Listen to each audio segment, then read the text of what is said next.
Just last month, Customs and Border Protection launched a new app in hopes to expedite the process for asylum seekers. Almost immediately, migrant advocates found some issues, including sending migrants to asylum interviews more than 1,500 miles away.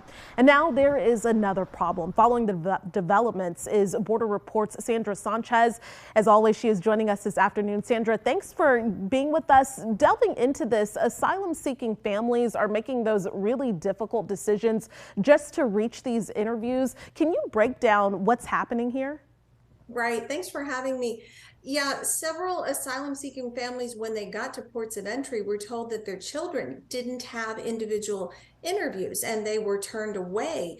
And so they made the decision whether to send the children alone across the bridges. That makes them an unaccompanied minor. They then become in the care of the Department of Health and Human Services and they're detained.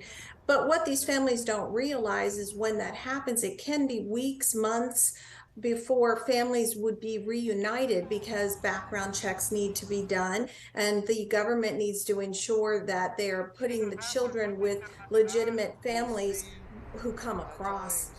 Okay, and you talk about that process of them being reunited. In your report, you did speak to an attorney who says most of those families believe that they would be reunited with their children in a day, but you're saying that that's not been the case. It's not the case. In fact, they're also misinformed. Many of them have left the children in Mexico, thinking that, say, cousins, aunts, and uncle of the children could put them and schedule them for interviews on their app and bring them across at a later date. But the United States government is very clear. Only families, only parents and legal guardians can bring across children. Otherwise, they are considered unaccompanied minors. And this really isn't being communicated well to the asylum seekers, who many of who are living in homeless, encampments and scattered throughout northern Mexico. And then lastly, what changes is Customs and Border Protection making on the CBP One app?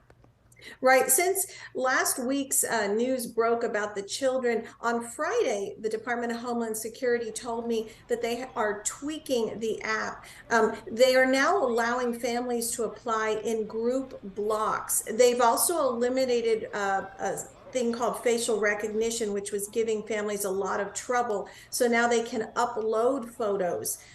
They said that they are going to roll out additional upgrades and changes in the upcoming weeks. They've also added Haitian Creole because many Haitian asylum seekers who were waiting in Reynosa, south of McAllen, were unable to were unable to make appointments with the app because they just simply couldn't understand it. Okay, Sandra Sanchez with the Border Report. Thank you so much. Thank you.